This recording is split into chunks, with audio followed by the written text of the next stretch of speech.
If I say it, you won't believe it. But when Rocky said it, it was the truth. Please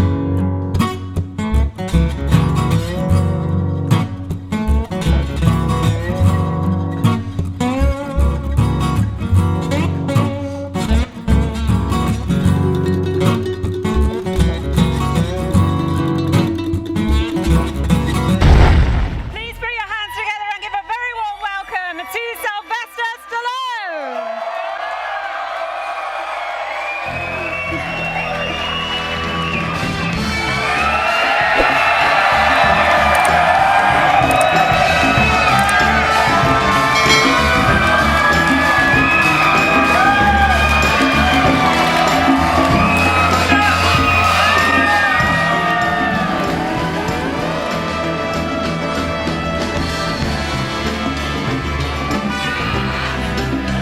Hi, so nice to meet you. Wow, what a welcome!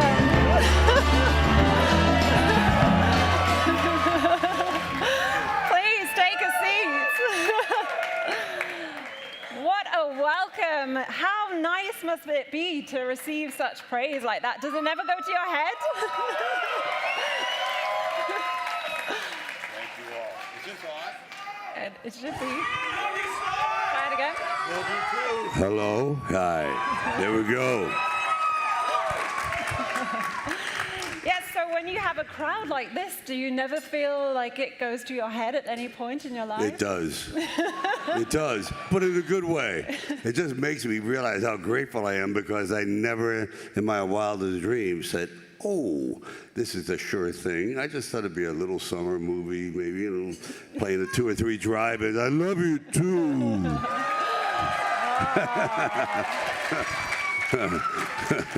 Well, how important is it for you when you've got fans like this all around the world?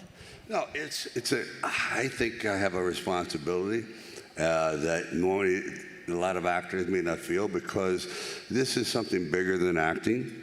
It just has turned into almost like a philosophy. Oh.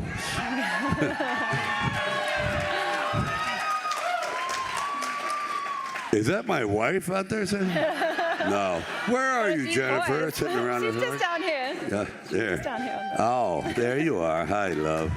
My beautiful baby. Yeah, no. It's extraordinary, and I love it. I just feel responsible to you guys, and I just try to keep it going. Well, that's why we wanted to include our audience in the conversation this evening, Yeah, because it is an good. experience with, and so all the Platinum and the VIP members had the chance to submit a question before coming to the event this evening. We've got 200 of them, so you're not planning to go anywhere tonight, are you? No, we did select a few of them. We will be coming to them a bit later on this evening. But for now, I would like to kind of get the things going by maybe introducing some party tricks too.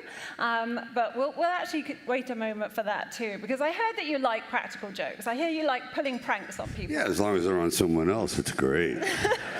So what's the best prank that you ever pulled on somebody then? Oh my God! We're talking about gluing the toilet seat down, basic stuff. Nothing serious. Actually, it's primarily I do them on my wife, and she's a good.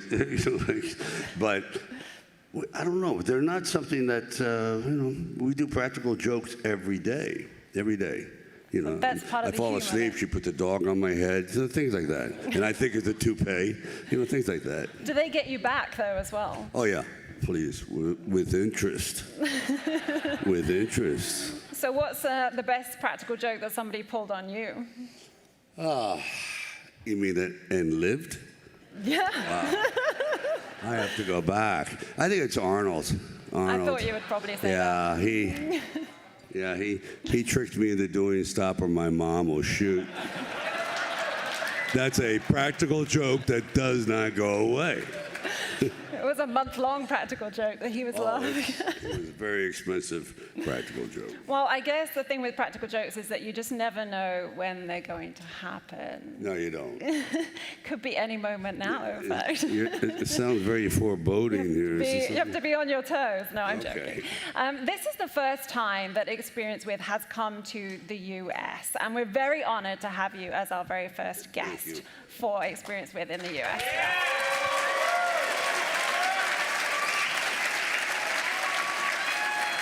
Thank you very much. The audience request was that we got to know you a little bit more personally before your reality TV show comes out. So we thought we'd take off those metaphorical boxing gloves and dive deep into some conversations. But on the theme of games, we've got so much conversation to get through in the first hour, then I thought we'd maybe start with a little bit of a speed run, if that's okay. Okay, All right, fine. so if you could say the first thing that comes into your head. Tea or coffee? Coffee. Sunrise or sunset? Good sunrise for sure. Right. Suits or sweatpants? You know, I like sweatpant bottom, suit top. You know, kind of well-dressed gym rat. One of those Zoom calls. Vinyl or MP3? Vinyl. Right. Podcasts or books? You know, I got to go with a book. I mean, the podcast is great, but there's nothing like a book. Like an old book. Yeah. Cats or dogs? Dogs. Dogs. We have a cat, but it has the personality of a sock, so it's good. It's there, right? It doesn't move. Dogs, then. Traffic or blood, sweat, and tears? What was that last one? Traffic or blood, sweat, and tears?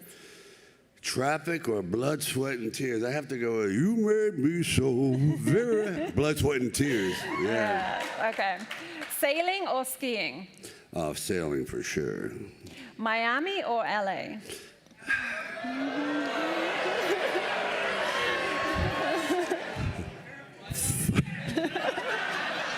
Can we have half and half?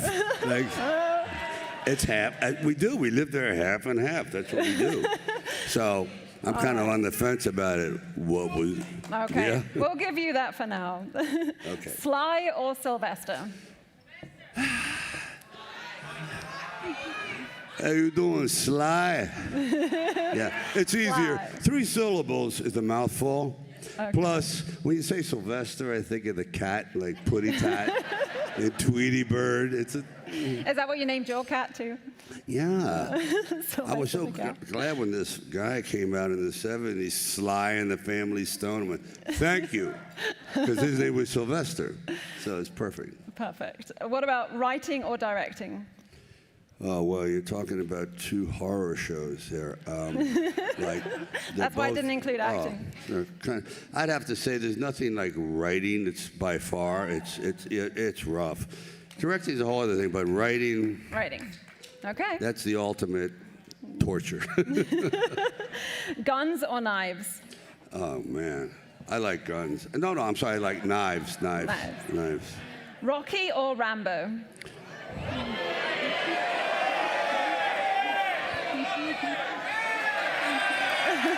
Rocky! Hey, Rocky!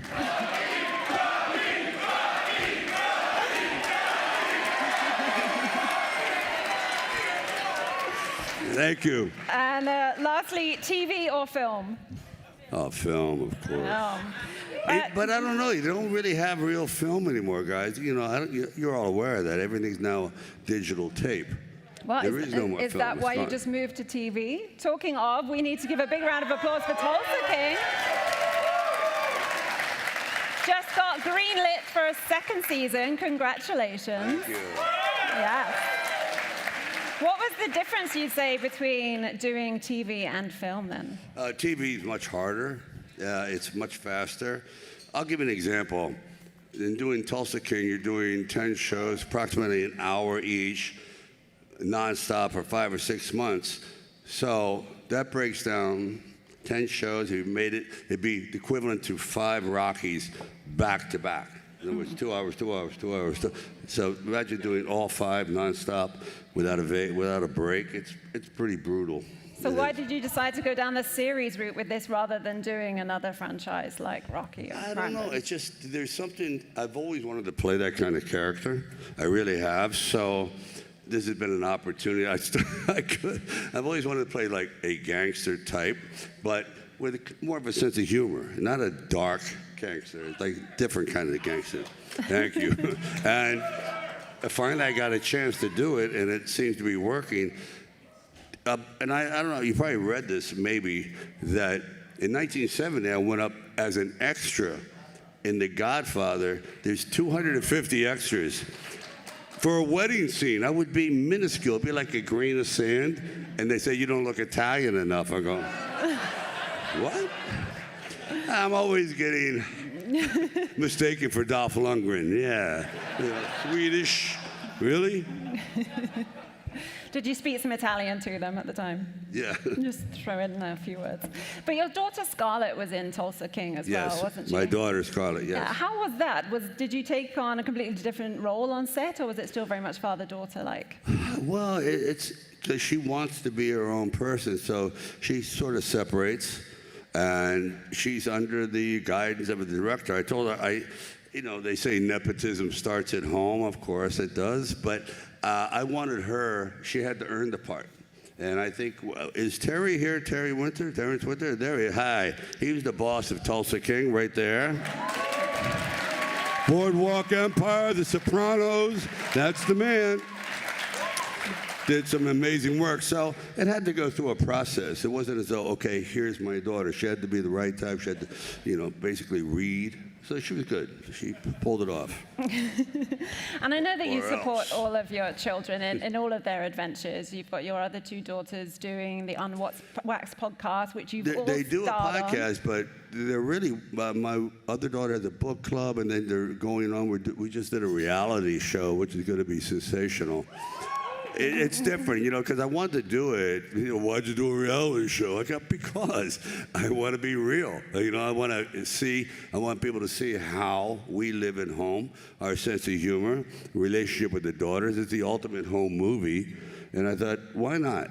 It always is, it's not some goofy storyline. It's just us being us, and we'll see how that works. And you always... And then next year, we'll team up with Ozzy Osbourne and see how that works out.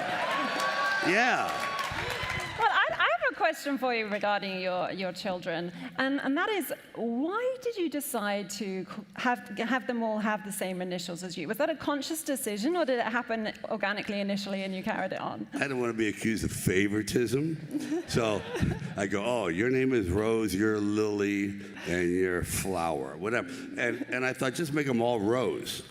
You can't, how do you criticize the name Rose? Sophia Rose, Sistine Rose, and that was it. Plus, we all have matching towels. Perfect. Cuts down on the laundry. But I just thought, let's keep it simple. It's good that you came up with enough names to do so. But I wanted to call her Shanghai Rose, but that didn't fly.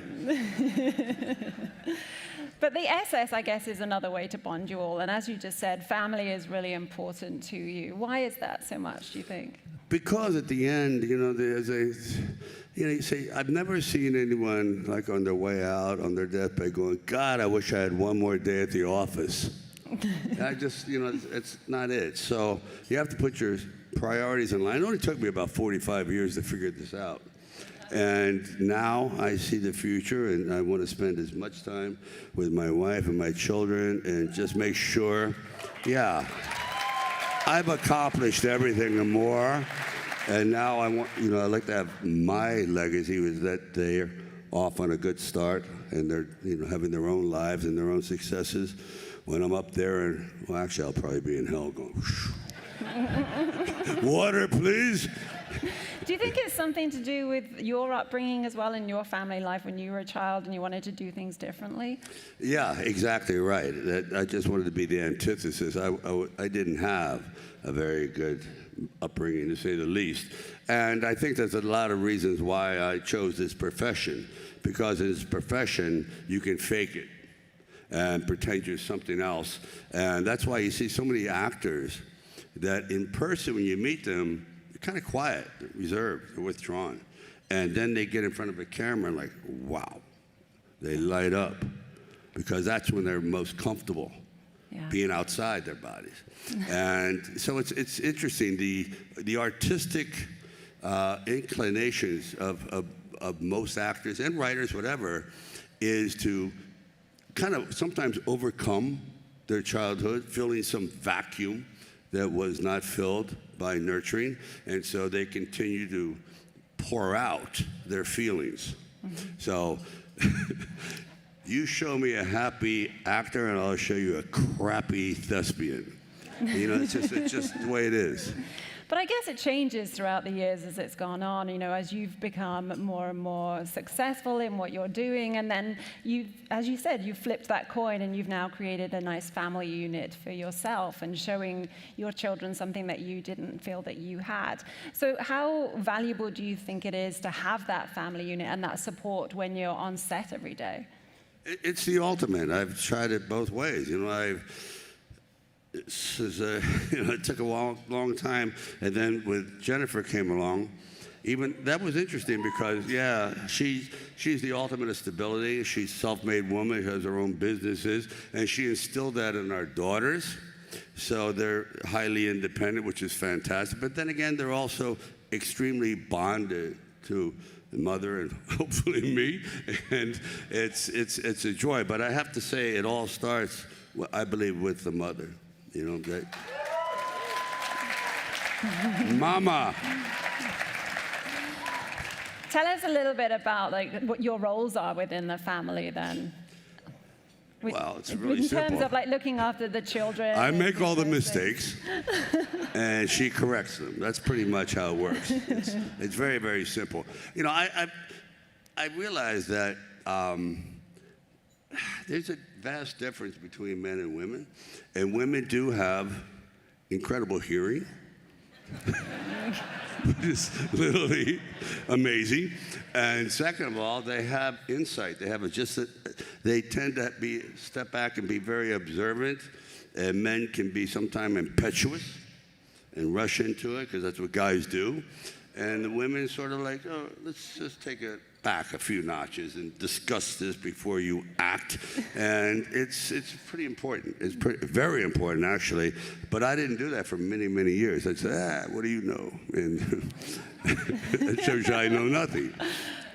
And are these the kind of things that we're going to see in the reality TV series that's coming out? Because normally, you know, most people like to keep their personal life personal, but of course you flip that coin and allowing the cameras into the home. Yeah, exactly, because I'm proud of our life, and I think we have a very interesting unit going on. And more importantly, I believe it'll be entertaining, that you see that we're really not that different. I happen to be a very lucky individual, and we're blessed, but just like why Rocky appeals to such a cross-section of individuals is because he has the same issues. We have the same issues and problems, and, you know, like, oh yeah, always, you know, you just, at home, you're not taken as, you like, oh God, people go, oh, Rocky, you get home, you go, move out of the way, Dad, you're blocking the butter, that kind of, really, that sort of thing. You're not taken as like, oh, it's my father, Rocky. Oh, yeah. No. Well, like, I guess it's just an extension. Beat it, pal. You're blocking the TV. They grab the channel changer, which is, when you take a channel changer away from a man, it's like defrocking a priest. It's like, what? What? And it happens. They just grab him. Are you a big sports fan? Do you always have sports on at home? Yeah, well, you know, believe it or not, I like boxing, so it's pretty simple.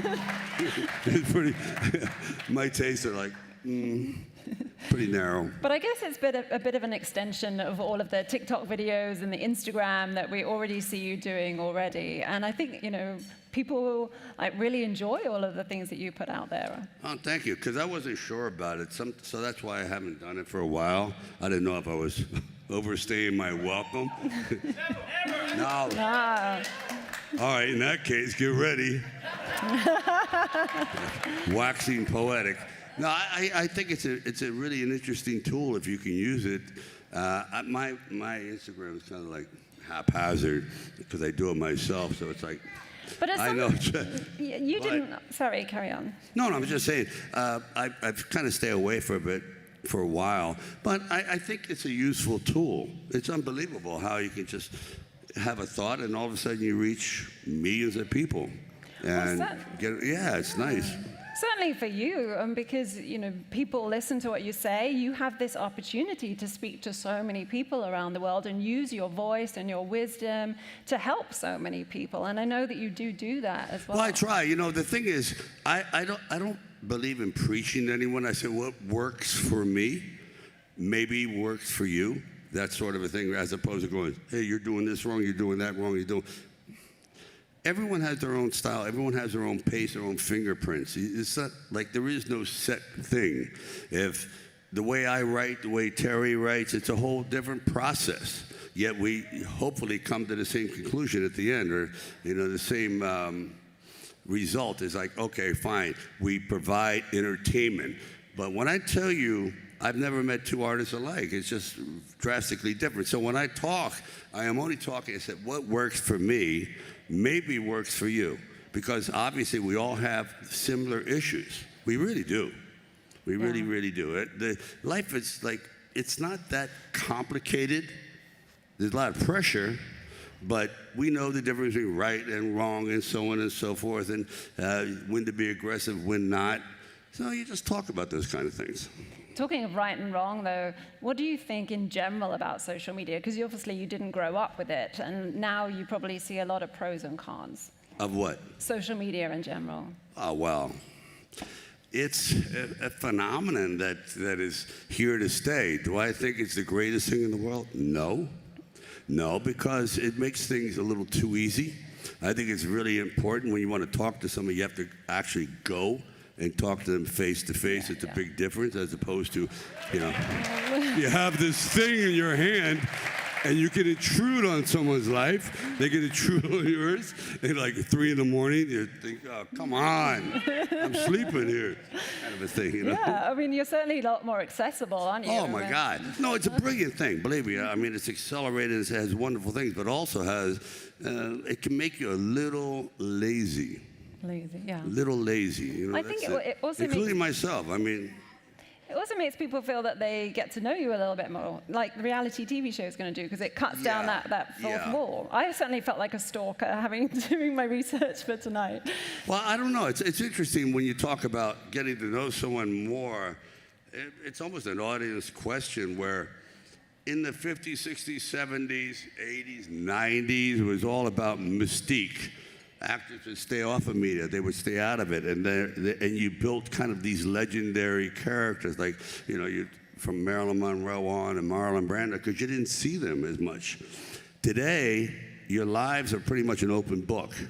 So I don't know if the stars of yesterday, I think, have more weight because they were more mysterious than today. You can just look up and you know everything about that person. Everything about their family, so on and so forth. So I think that's kind of changed a little bit. Well, I Not a lot. like that you use it to, insert your wisdom into people's minds and all of your analogies, and you put your analogies into your writing as well. Yeah. We heard some of them in this video just now. What's your favorite one, would you say? Your favorite motivational? Analogies? Yeah, motivational phrase. I like the idea that, we hit about 3 or 4 or 5 crossroads in our life, and these are major crossroads. You're 20, then you're 30, then you're 40, and you go, oh, shit, did I make a mistake at 30? That's going to affect 40. And so the point is, it's all about the comeback. I'm all about that. Like, okay, stop this progress, reverse it before you keep going with it. So I love stories about redemption, like the comeback. That's it. Because, guys, it's all about the comeback. There's, somebody, if I see a fighter, for example, and he's undefeated, oh, he's 44-0 with 44 knockouts, I go, boring. I mean, great athlete, but boring in the sense that I want to see the guy who's lost 10 times come back. Because that's what life is. It's all about the comeback in every facet. Yeah. And that's why you chose to write your movies that way, and then did Yes. the latest Rocky. Yeah, I find it fascinating because it's something that isn't necessary. Otherwise, you just go to your grave with, this cloak of regret, and that's not. It doesn't have to be that way. So if there was one message that you could say to anybody out here in the audience who's maybe struggling with their lives or career or direction, what would that be? Well, of course, everyone is different, but it's fearful.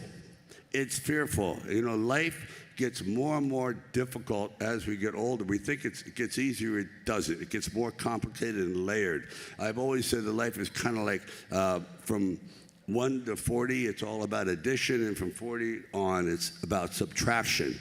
And you have to say, you know what? How do I make myself happy? What is it going to do? Like, I try to make everyone happy. Now, what is the thing that's going to make me happy? But in doing that, you may have to change your life drastically. And that takes a lot of guts. But it's going to be worth it, because sometimes we follow a path that wasn't the right path, and how do I turn around? It's not easy. No. So that's the struggle, and it's kind of like a goal. It's like, if you go to the gym, you go there, you're not in good shape, after a year, you get stronger and stronger and stronger. Same thing with life.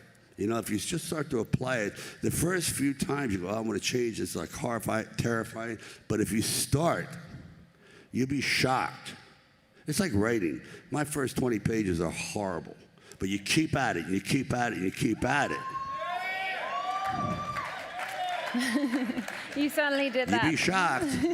I mean, you proved that all of this works. I never passed an English course in my life. I went to 13 schools in 12 years. I was really, you talk about ADD, I set a record for it.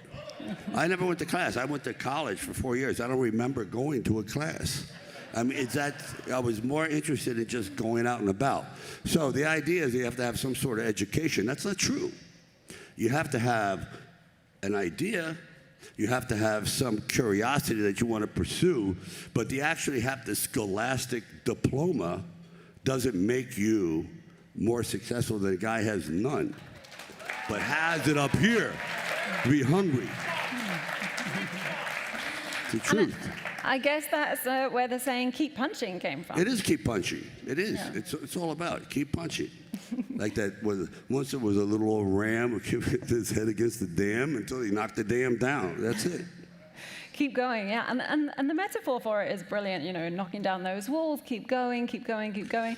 But what would you say, and how would you say that parents can really talk to their children about violence when they see it so much on TV and in video games these days? Obviously, this saying, keep punching, it means a lot metaphorically, but for children, do they really understand it? And what advice would you give to parents?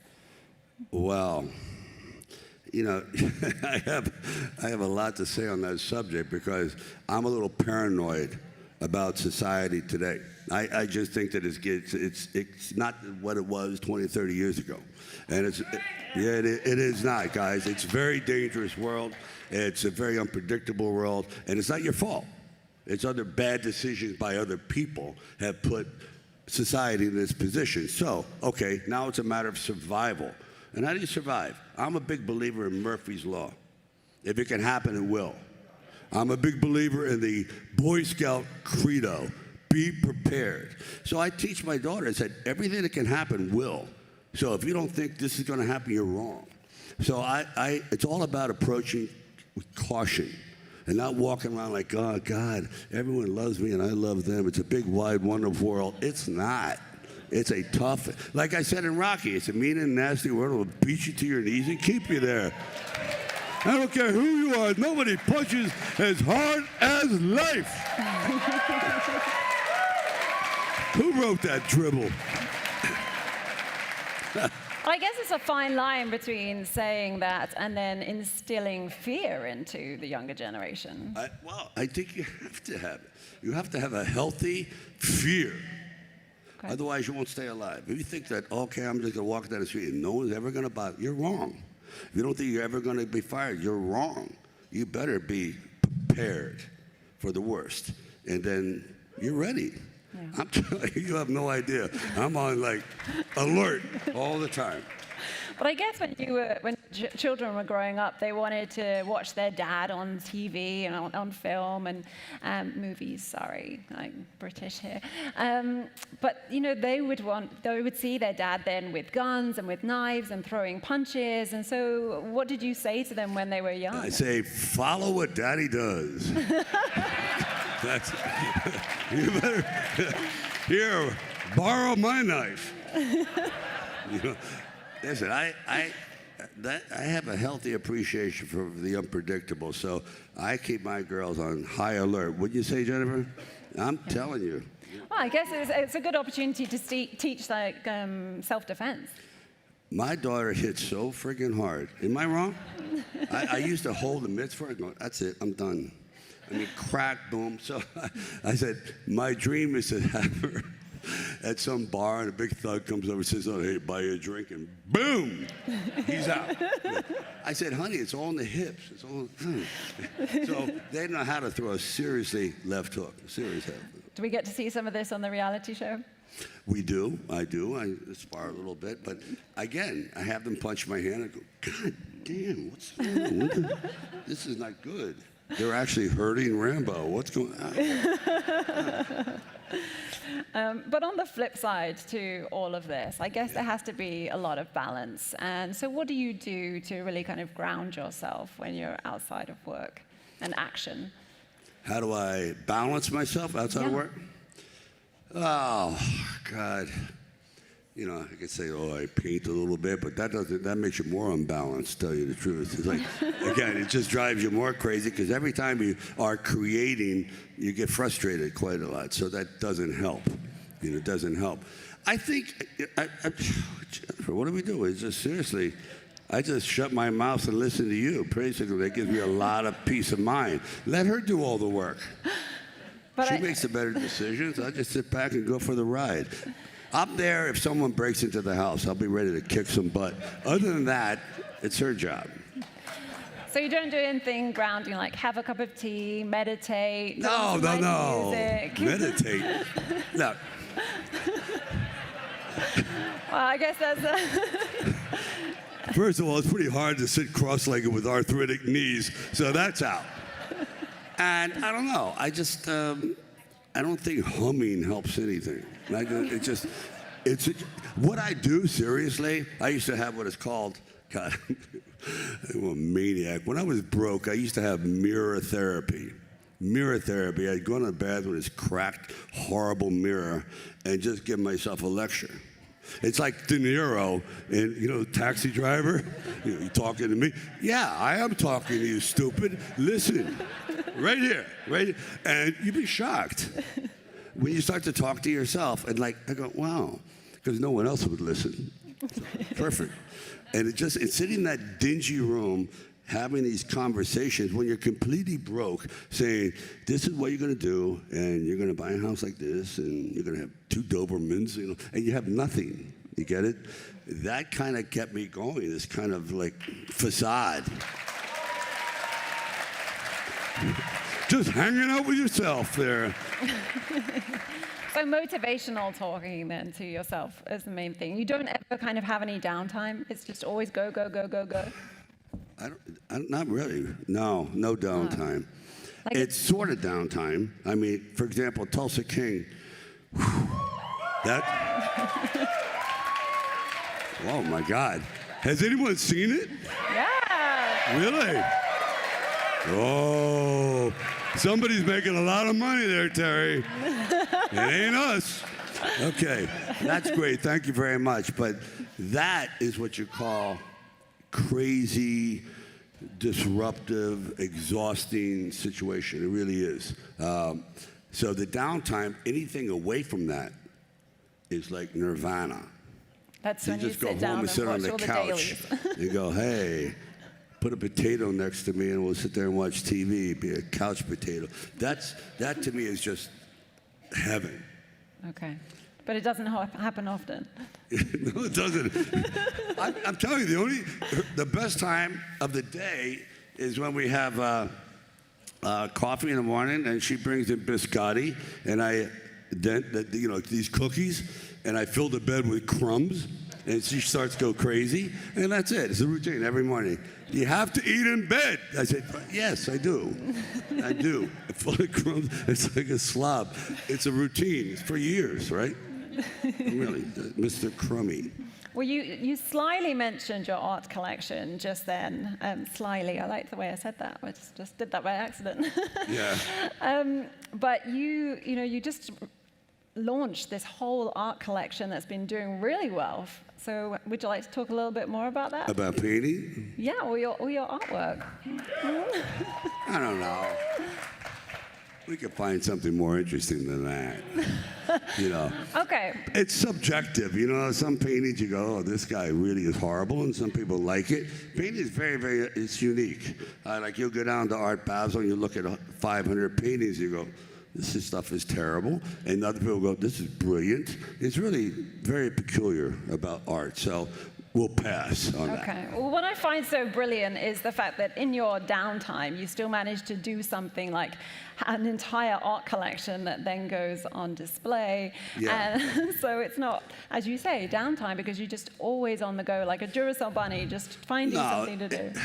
Guys, she's flattering me. I'm really not that ambitious. It's like, seriously, it's this volcano, boom, and then it just, chills out, becomes dormant, and then boom, it happens again. Because no one can keep going boom, boom all the time. You just blow up. It's really peaks and valleys. Life is all peaks and valleys. There was a time I couldn't get a job, and from, what was it, 98, Jennifer, to 98 to Rocky 6. Literally nothing. That's why I did Spy Kids. That was it. They go, hey. But somewhere in amongst all of that, you managed to set up. That wasn't a choice. That was it. You managed to set up Who did I? a podcast network. Yeah. Yeah. Well, I didn't set it up. You didn't. My You just had daughter a name said, to it. yeah, no, I wouldn't know where to start with a podcast. But I find it really interesting. Again, it's a new form of people getting their information. It's fantastic. But I don't do it. I couldn't do it every day. It takes too much discipline. What about your production company then? What kind That's of something involvement else. do you have with that? Balboa Productions. You know what it is? Thank you. I think life is one big bicycle wheel. It's going to come around. And I'm a big believer in action films. They go, oh, action films. And sometimes in Hollywood, action films are looked down on, like, oh, this is the bottom of the artistic basement, which is BS. It's so hard to do a great action film. And I'm talking about everything, not just me, I'm talking about these Marvels, whatever. This is years and hundreds of millions of dollars. And what they're trying to create, really, are mythical figures. Every society, since the dawn of time, since it crawled out of a cave, has had some deity, something to worship and something to live to. So why are we here? So they create Achilles and this, and Homer and the Odyssey and so on and so forth. Well, as each generation moves on, today, modern mythology is based on heroes that we see in cinema. But it should be the heroes we see in everyday life, like cops and policemen and doctors and surgeons. They're the heroes, you know what I mean? And by the way, plumbers. Plumbers are the biggest heroes in the world. They get no credit. Think about a world without plumbers. Need I say any more? That's right. Next time, you'll think twice about it when you flush. I miss that guy. One of the great inventors of all time. Someday I was going to do a movie on the first toilet. All right, it's in the works. I know, we're excited about it. But no, so you look at action films, Charles Bronson, Clint Eastwood, it's modern mythology, Rambo. And that's what's taken the place of the more historical mythology. So I look at action films as something that's necessary about morality, the good versus evil. It's real simple. It really is simple. And people take it to heart because it's in our DNA. Protecting the family, this and that, taking out the bad guy. I mean, it's good. It's good over evil. Every society has had it since the dawn of time. So I look at it with great pride. And when I started out with Rambo, I was the 11th choice. Nobody wanted to do it. No one. Everyone passed. And I go, you guys are idiots. This is fantastic stuff. This is like...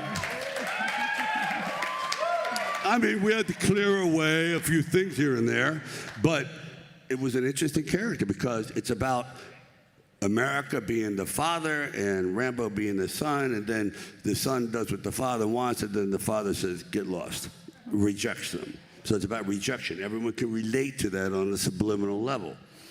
So my point is, I love these kind of films. That's what Balboa Productions are bringing back, those kinds of man against the man against the machine, man against himself. That's it. Can you share any of the movies that you've commissioned that are going to be in production soon? Yeah, okay, there's, we're gonna do a thing called Hunter, and that's based on a novel. It's been sitting around for 1,000 years. We're probably going to do one, well, Samaritan is going to come up again. Ah. Yeah. I like Samaritan. I don't know what to do with it, but we're going to work on it.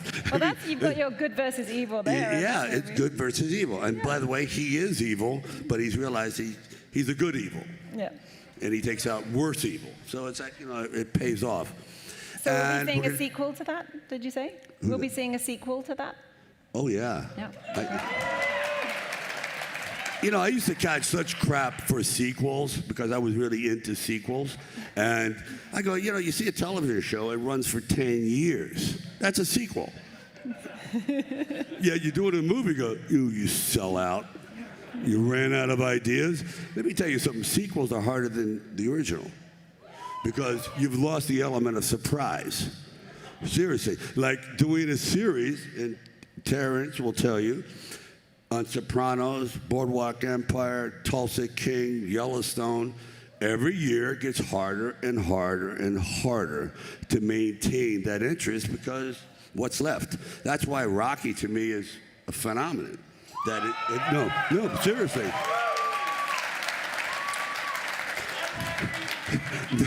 No, not because I did it. It's because the fact that it hung around all those years. It's like amazing.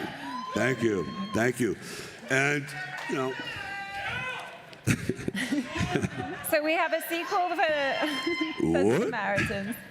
And then there's a plumber movie coming out, right? Yes. It's called I'm Flushed.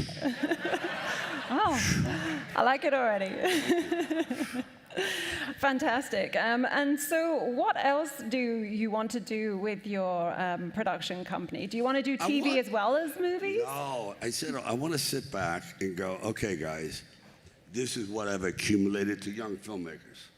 And all I want to do is kind of like be a fellow that prevails, over like the production a little bit, like in a good way, not overbearing, but go, I've done this, take this way, avoid that pothole, you don't need to go there. In other words, try to guide them and that sort of, and then let them do their own thing.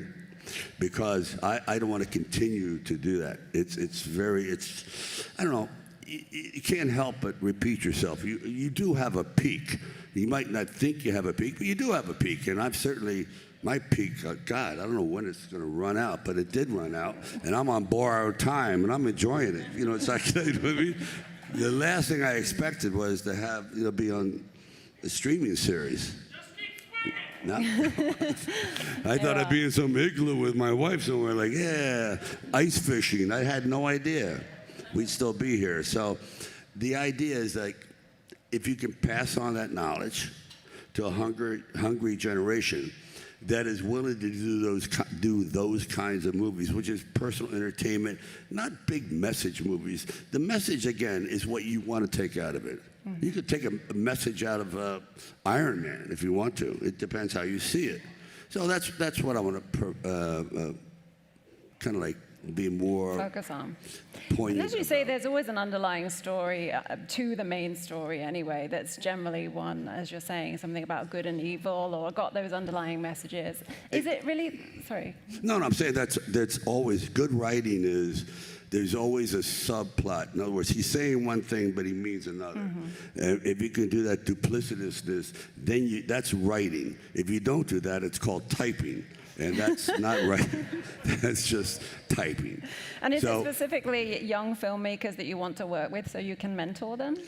Oh, God, there's many of them, but I don't know. It's as though you have to have a certain kind of philosophy to work together, because films they're forever.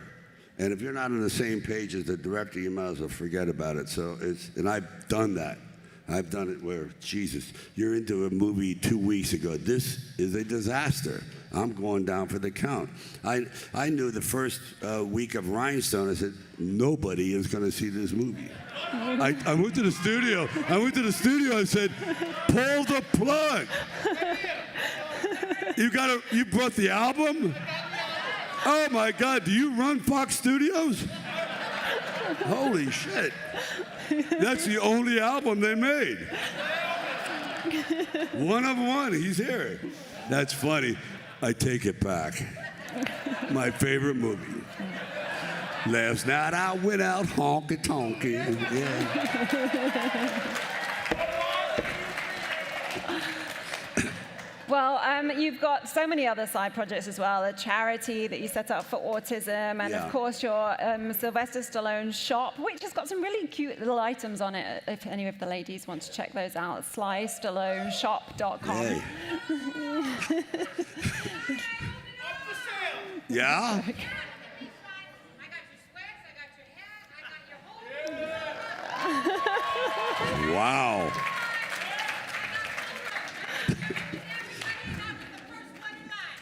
We should have done that as a dress Thank code. you.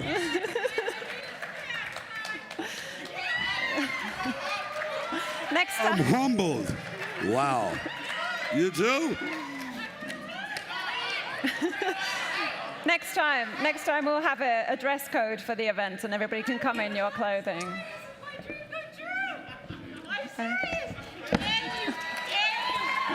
Facebooked me and honored me I did? on Jake Miller's post. Your Jake Miller post. Oh, that one. Yeah, Jake Miller. Okay, here we go. My dreams come true.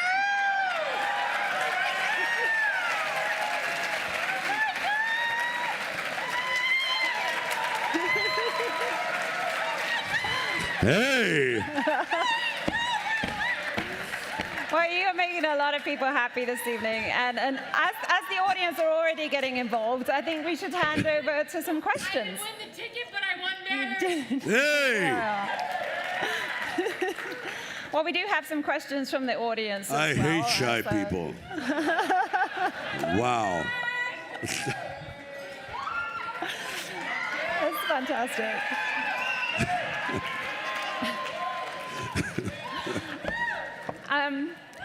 So it's so nice to see that the audience are involved. That's why it's an experience with, and I think that it's time we had some questions from our audience as well. I'd like that. We have plenty of time for those.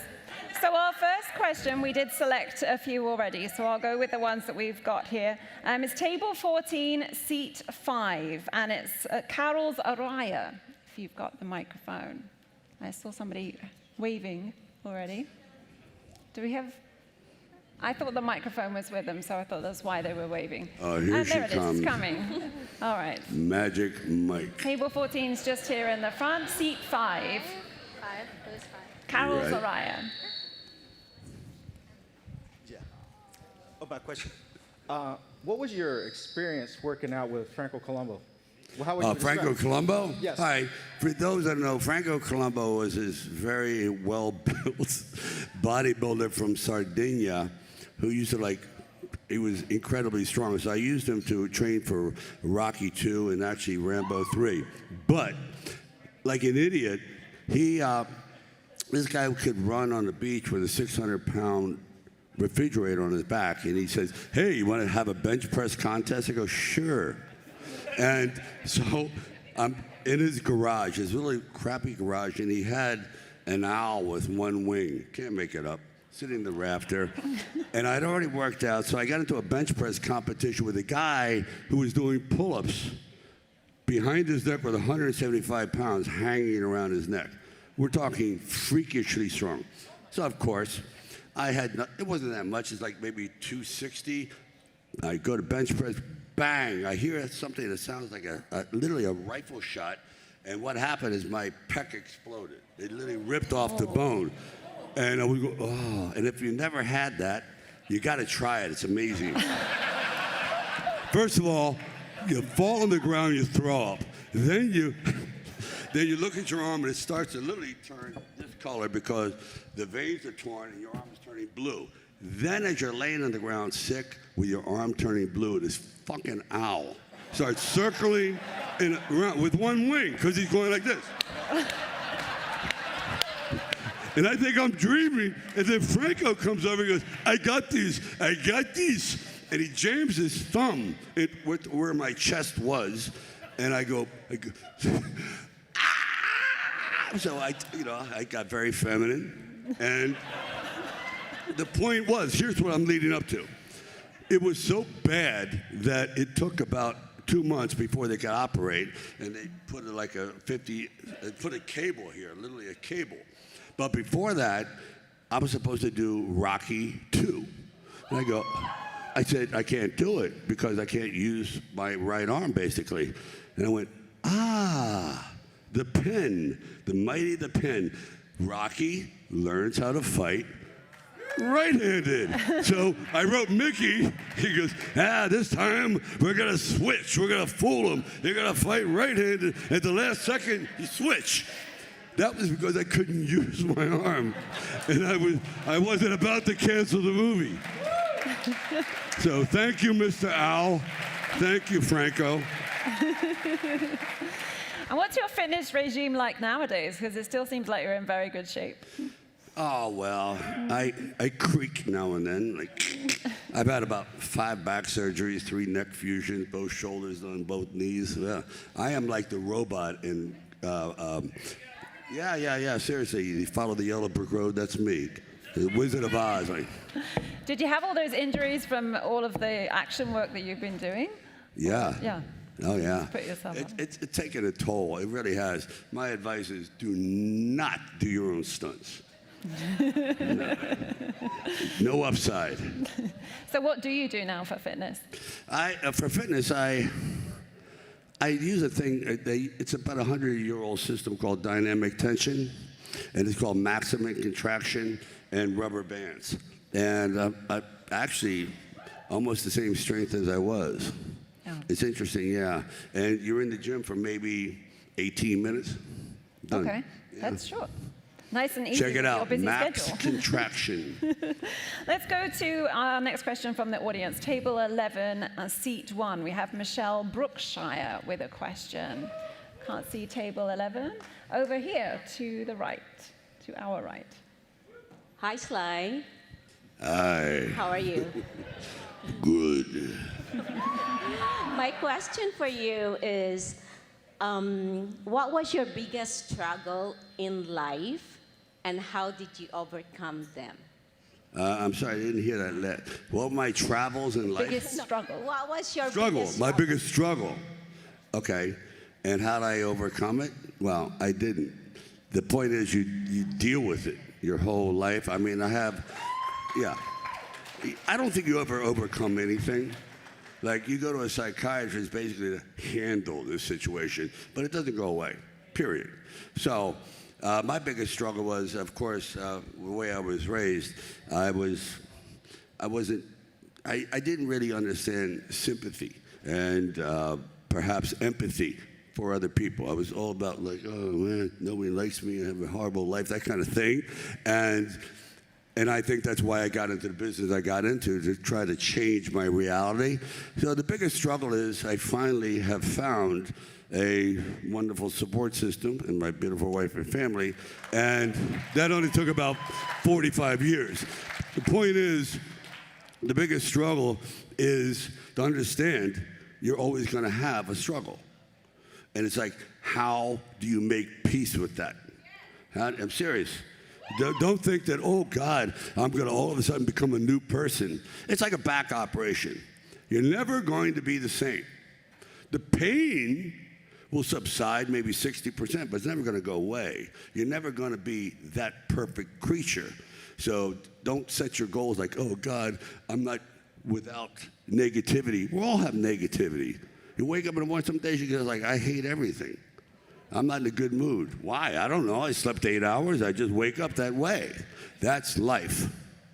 So you got to like say, oh, okay, it'll pass, like the weather, and not get so overwhelmed, like, why am I feeling like crap? Everyone does. And you get over it, right? Seriously. Life ain't all sunshine and rainbows. It's a lot of mindfulness, though, that you have there. I think sometimes people don't always sort of have that awareness that you seem to have about how you feel internally and like what you get No, I don't think externally. so, no. But hopefully it comes out in the writing sometimes. But I've just come to terms that there's just no thing as perfection. If anything, it's like, how do you deal with rejection? How do you make it work? How do you, okay, I make a mistake. Every time I make a mistake, I go, maybe that's a doorway to another solution. I never would have thought of that. It's like when I'm writing, I go, oh God, I didn't expect to write this line. And I go, wow, that just triggered some thought to write more in that direction. Painting, forget it. You make a mistake, you go, oh shit, I added too much yellow here. You go, wow, I never would have done that normally. That looks pretty damn good. Well, so I try to take all these nightmares or mistakes and say, no, they're just portals to a different perspective. But I have to say, it takes a very strong mind to always see the positive in things, and that's what you seem to always do. Just keep coming back, seeing the positive. Keep coming from back. the I mean, you do mistakes. have struggles. Don't think you don't. I have battles all the time. Good against evil, devil, this, that, and you just struggle. And I want people to think that nothing's wrong with you. That's the human condition. Yeah. That's it. As you say, happens to everybody. All right, let's go to our next question. Table 2, seat 8, and it's Jeffrey Cockle. Table 2. Where's table 2? 7. Here we go. There we go. Hello, Mr. Stallone. How are you? First of all, I wanted to say thank you so much for coming. And you're wonderful in Tulsa King, and I think you're a beautiful writer. Beautiful. Thank you I don't care very what much. anybody says. Your writing is, it's blockbuster. I love it. It's great. But my question for you, sir, is who was your biggest inspiration in your films and movies, and especially in your life? Well, in writing, believe it or not, it wasn't until I started reading some of the classics, mainly Edgar Allan Poe, and that's why I'm so fascinated. Of course, he's by far 10 times more erudite and dynamic in his writing than I'll ever be, but it was a path. And then I started reading Hemingway and some of these and the more simplistic classics, and I started to develop a kind of a voice. But what was the second part of the question? Who's the biggest influence? No, I mean, I admired, like, to me, my favorite actor, who just, as you know, is Peter O'Toole, and to me, the greatest performance in the English language speaking is Peter O'Toole in Lion in Winter, beyond belief. The best writing, best acting I've ever seen in my life. Because probably you've never seen it, check it out, Lion in Winter. And at the very end, you realize, I won't spoil it for you, but it's just absolute brilliance. So that's who but I realize, I admire people I realize I can't do what they do. And I go, wow, I admire that. If I look at a painter and I go, oh, I could do that. I don't, but if a I plumber, say, yeah, you know what I mean? But if I can't do that, I admire you. I wanted to say, Mr. Stallone, that I admire you. Oh, you keep punching. Thank you. There's a lot of people here that admire you. Our next question is on table 17, seat 7, Nick Kondekuka. I hope I said it correctly. I apologize if not. Are you standing up here? Actually, Sly, this is my brother Nick. I'm Rocky. He bought me this ticket as a Christmas gift, as a surprise. It's a pleasure speaking to you, being named Rocky my whole life. You've been with me my whole life. And our question to you, it's a two-part question. Number one is your secret to longevity. How has your workout routine changed throughout the years, mentally and physically? And a boxing question. I know you sparred with all the greats. Aaron Pryor. I want to know what you thought of Aaron Pryor. My God. Because I'm a master's boxer. I box myself because of you. You influenced me. And Aaron Pryor is one of my favorites. And I know you promoted him. And I got to know what he was like in the ring. Thank you, Sly. God bless. You know a lot about me. Okay. Well, Aaron Pryor is the best. I'll tell you a story about him in a minute. But working out, I try to make it a hobby where it's not like a burden, because every day you just start to get a little bit better. But what happens is the old-fashioned routine of just lifting weights eventually will cripple you, will beat you up, will break you down. Every great bodybuilder I know is a mess, because our joints are not meant to take tons and tons and tons and tons of weight. Eventually they break like anything would. So I started to maintain a situation where I started working out with more cables and resistance, where the weights, even hand weights or cables, would be used in an athletic fashion. I think just lifting weights, you create uneducated muscle. So all I can do is this, where, like, if you ever watch me and Arnold throw a punch, okay, here's the difference. I'll go snap. He'll go. That's a fact. No snap to it. It's like, because that's what he's learned. So I find that if you work with cables and rubber bands and you're stretching and you're moving, you're just building so many muscles at the same time, as you know. That's what. Shadow boxing is the best, and just things where you're employing everything at the same time rather than just your biceps. Now as for Aaron Pryor was one of the great fighters of all time. So I have him under contract. And he had knocked out Alexis Aguayo. It was unbelievable. So I have him in a fight in New Jersey. It's a 12-round fight. He's lost 11 rounds. He got a concussion in the first round against a guy named Gary Hinton. He comes back to the corner, and every round they're going, and this is important, it's like a lesson in life. Come on. They always say, beat first, throw your left, come underneath, go after him, what's wrong with you? They continually berate. Throw your left, beat first. And I'm thinking, I said, if he could, he would. So stop saying the same thing to this guy. His eyes were shut. So I'm sitting there, I climbed into the ring, I'm wearing a suit. This is about 85. I get there, I said, look, Aaron, your mother's there, your sister's there. No matter what happens, you're a great fighter. We all love you. It doesn't matter what the result is. It's all about we admire everything you've done. And again, we love you no matter what. He goes, really? I go, yeah, really. He got up and knocked the guy out in the 12th round. Knocked the guy out. Look it up. Because we took the pressure off of him. You still like me? Go, yeah. It just, for some reason, it kicked in his adrenals. So it's nice to be nice. That's the moral of that. But yeah, that's my Aaron Pryor thing. You bet. Thank you. Well, that is all the time we have for questions from our audience today. But if you want to hear more conversation with Sylvester, or Sly, as we've established, then you can look at the website experiencewith.com, and there's loads more conversations on there with Sly. Before we go, though, I'd love to just hear a little bit about your Christmas time. I'm hoping, in amongst all your busy schedule, that you're going to get a little bit of downtime with the family. What does a Christmas look like in the Stallone household? Well, last year was a disaster. We were delivered a Christmas tree, and they sent it to the wrong house, and they kept it. They kept it. So my wife is going around, tracks the tree down, and he goes, this wasn't your tree. Why would you just take it? And so we pulled the tree out. Now it's all bent and weird. We put it up right in the house, and it's the ugliest tree I've ever seen. It's like a big round tree. And of course, who tripped on something, right? Oh, so the wind blows the door open, hits the tree, covered in light bulbs, smashes into the couch, and I said, you know what, F it, leave it. That's how we're spending Christmas. Am I right? So now our tree is this big, with a little tinsel, that's it, done. And you're going to be in Miami or in LA? No, we're here. We're here right now, but yeah. Okay.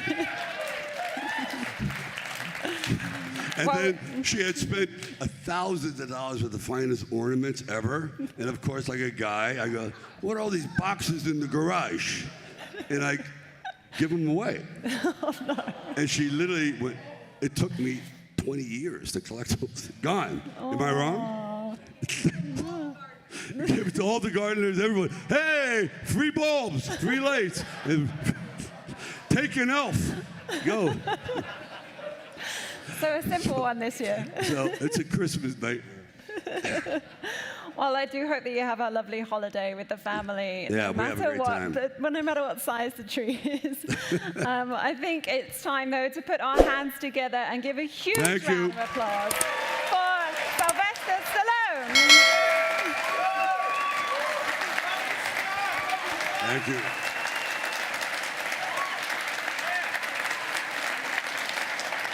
Thank you so much for your time. It's lovely to talk to you. I love you all. Thank you very much. Thank you. Ladies and gentlemen, one more time, Sylvester Stallone.